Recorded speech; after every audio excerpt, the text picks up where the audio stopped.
Hey guys, what's up? Welcome back to my channel. Thank you guys so much for watching. For those of you who are new here, my name is Steph, and today I'm going to be sharing with you an FYI before you buy on Massimo Dutti. I apologize if I am mispronouncing Dutti or the way I say it sounds weird. I don't speak Italian, therefore I'm not great at pronouncing things. Like when I was in Italy, some guys really got upset with how I was saying grazie. Anyways, I was like, honestly, I'm so sorry I am mispronouncing it. Like the subtleties of the end of how you want me to pronounce it are not great, but I guess I don't have the embouchure for that. But I can say siasani like decently. So I don't know. I'm so sorry. I was like, Italian is not a language that I have been exposed to. Like, I have been exposed to Spanish, I can say gracias, like French, merci, like Mandarin, siete, like all of this, right? But I was like, this last thing is killing me. So I have learned that I can't necessarily pronounce things in Italian correctly. I am so sorry. Please just bear with me for this video. Okay.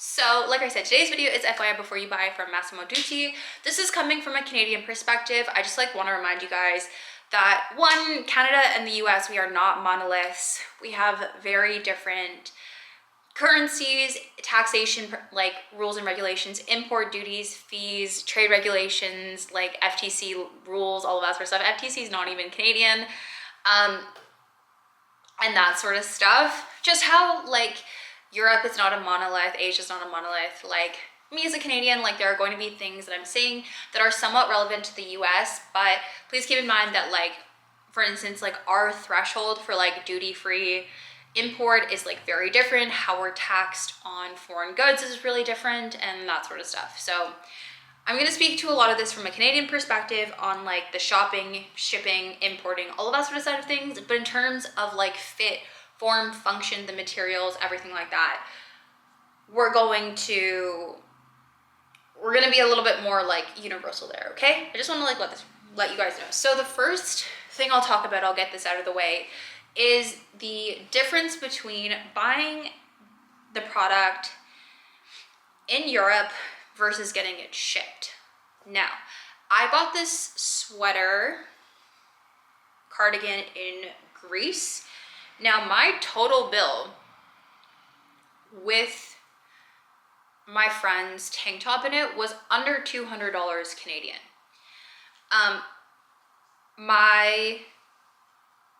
When I looked on the website, this alone is $270. So there's a massive difference, and there's honestly always going to be a massive difference buying European goods in Europe versus buying European goods in Canada because of all the import fees and all of that sort of stuff, but also they honestly just raise the prices.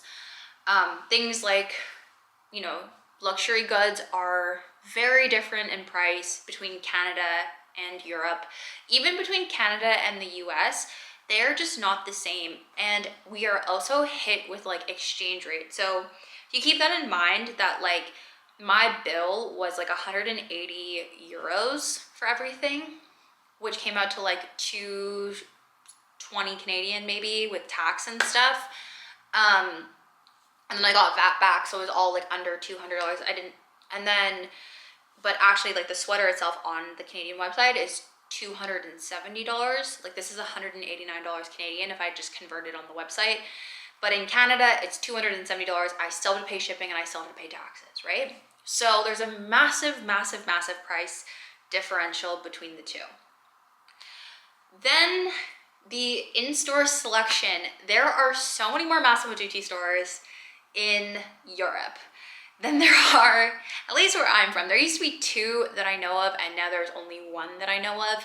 And it's not even anywhere near like convenient. It's at Yorkdale Mall, which is not convenient to anywhere that I live. It's not convenient to my parents' house in the burbs. It's not convenient to my house in the city where I am now. It is an hour and a half on transit minimum, or it is like an hour drive through the city, up Yonge Street or up the DVP, on the 401. I can't do it. Or from where I live in like the burbs, it's literally like QEW, 427, 403, 401, nightmare. Like, oh no, the 403, no. So it's either QEW to the Gardner to the 427, the 410, the 427, whatever. It's just too much. It's too much. I have to make it to the 401 somehow, either on like the DVP, the 427, like the 403, like whatever. I don't like it. I don't like it. Okay, it's too far. There used to be one in Square One, and I grew up in Mississauga, so that was really convenient. But every time I went past it, it was like not a thing I was interested in. But now I'm like, this stuff is actually cute. So, yes, the availability of this brand in North America, at least in Toronto, is not great. Whereas when I went to Greece, I was in Athens, there was one store really close to us, but like the selection was pretty good. And it was really close to where we were, so maybe it was just centrally located. But I feel like I've seen other people vlog about like going to like Massimo Dutti in like Europe and stuff, and it seems like it's a little bit more convenient to get to. So you guys have the benefit of it is way less expensive to buy in Europe, and I feel like you guys just have better access to the stores. There's way more stores and stuff. That being said, yes, you do get tax back on it. You get VAT back. In Greece, it was 10% VAT back. Like I said, I didn't actually end up claiming it because I didn't understand the process and I didn't have time to understand the process, so that was on me. But yeah, you can get VAT back as well, which also makes it worth it. But definitely I'm going to be, planning my shopping when I have a bunch of weddings in Europe in the spring around it. Like one of my weddings is in London, and I'm like, London is close to like Paris. I'm sure I can find a store in Paris somewhere. So yeah, anyways, and then my other wedding is on Santorini. I was like, okay, well, definitely Santorini doesn't have one, but Athens has one, so if I go in and out of Athens, I'm like, So yeah, the other thing you need to be careful of between Europe and, well, okay, at least between Greece and Toronto, Athens and Toronto in particular, that's like what I am referencing here, the in-store selection on things or the way things are designed apparently are a little different. Now, I haven't been in store in Toronto, and on the website things kind of look very comparable to what I was seeing, but do keep that in mind. That's something maybe you've seen in Europe or like on like one of the European stores online. It might be similar, but they might not have like the exact same thing apparently. I don't know if that's entirely true. This is like a unverified comment. But I just like want to put it out there that I've heard this, so just keep that in mind. What I have found is that things have been pretty similar. It's more just the pricing that's a huge difference. Okay, actually shipping in Canada. One, my 3 tank tops came squished in this little teeny box. Look at it. Very small, very environmentally friendly, and it took overnight. Amazing. So what we do pay more for in price, it's made up with amazing shipping. Like I pretty much placed the order and it shipped immediately, almost like within like an hour, and then I had it the next day. Unreal shipping.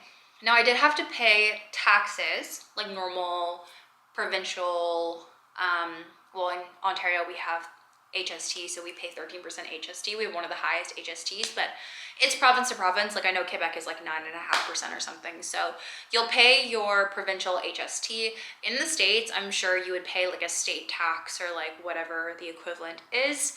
And then that's it. I didn't pay any duties. I didn't pay any import fees, nothing like that, because it's all landed goods. And those duties and import fees are amortized on the cost of the clothing, which is one of the reasons why the clothes are so much more expensive here in Canada.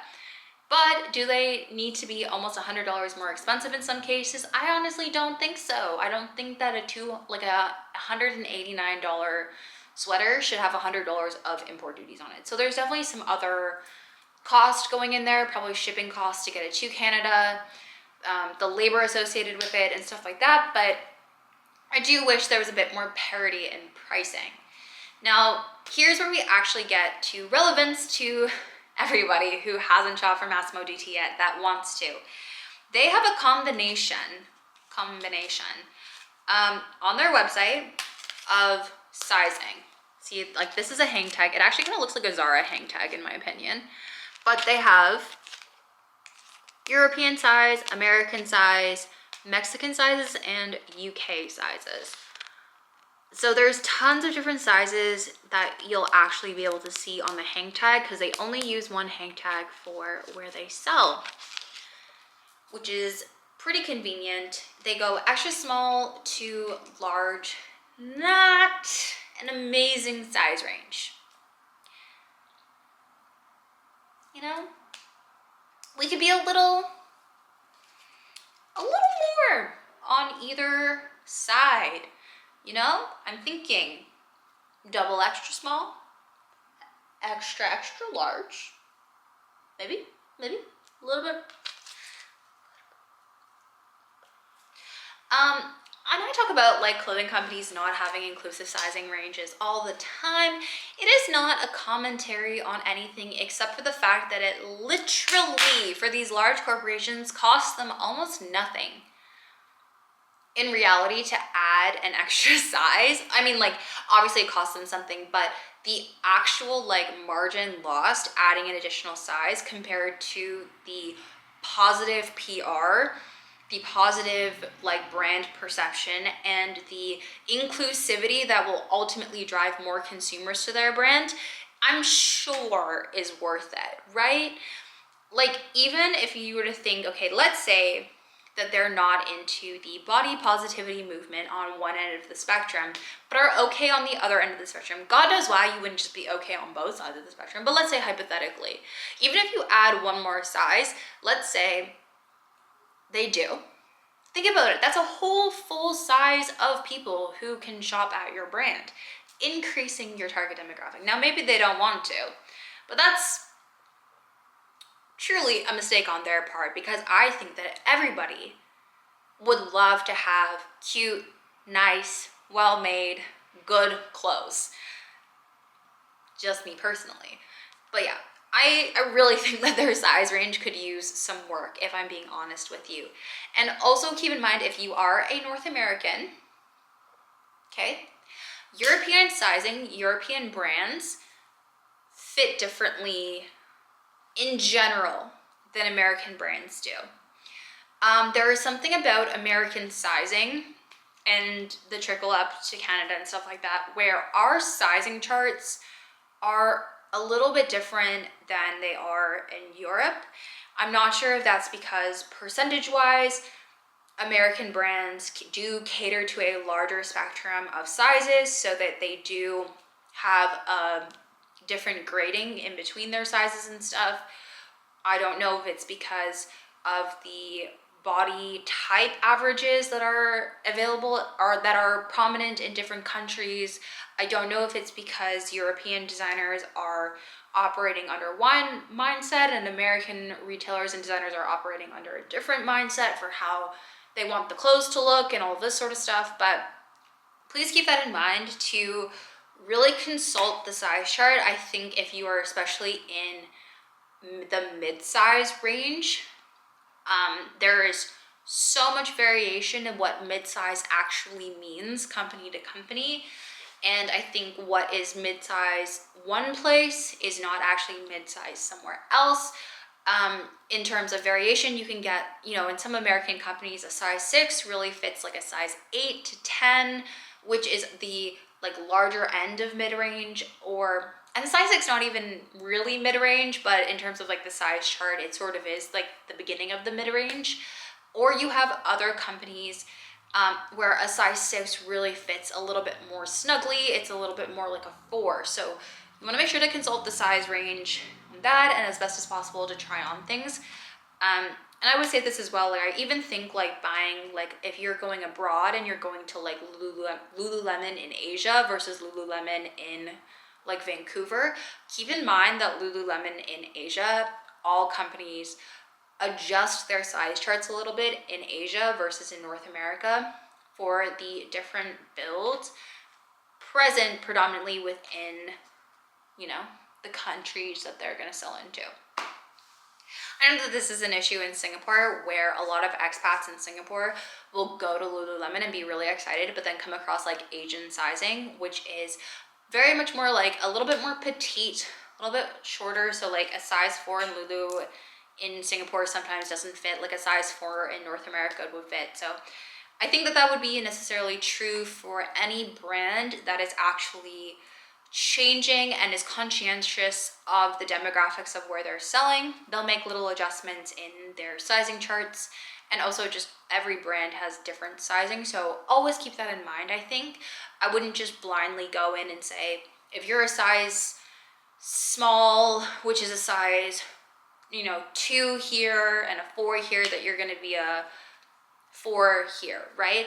And especially when we're going between the differences between like European sizing and North American sizing, European sizing is a little confusing to me, but there are there are a number of sizes. Their grading in that tag is between the sizes is different, and it's smaller. So you just want to make sure that you're actually lining up with like what matters based on the size chart and what you can try on and stuff. I wouldn't just go in blindly with like, you're a small, so you're going to be a small, so you're going to be a small.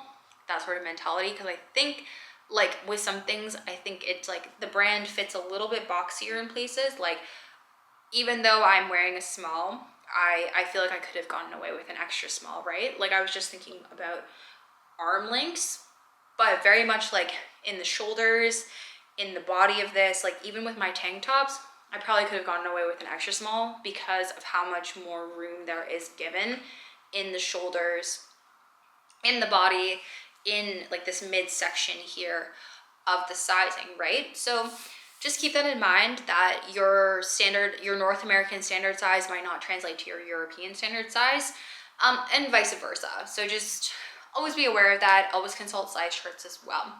I wear a size small. Like I said, I think I could definitely get away with an extra small. Where I have issues with a small in this sort of stuff, it's with my arms. I don't love how this like comes, like I can't pull this like this and like it'll stay, like it sits very much like at my wrist. Could be the design, but if you are taller, there's less forgiveness in Massimo Dutti for like your arms and stuff. So do keep that in mind as well.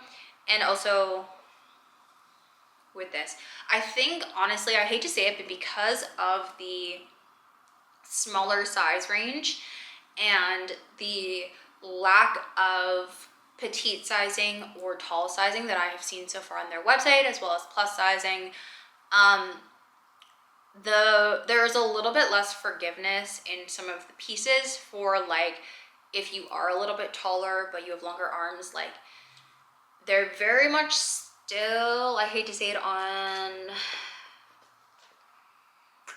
on some standards that we have started to see change in the North American market.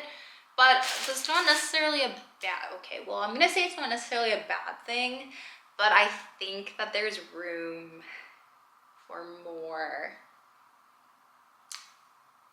expansion.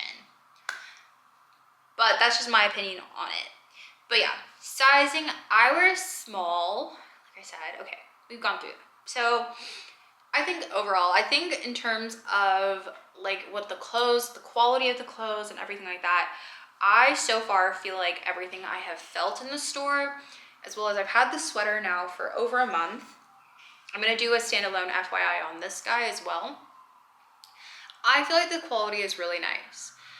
For the price point at $270 for like this, I do think it's comparable to Club Monaco, and I think that the sizing, I think that the quality is also comparable to Club Monaco.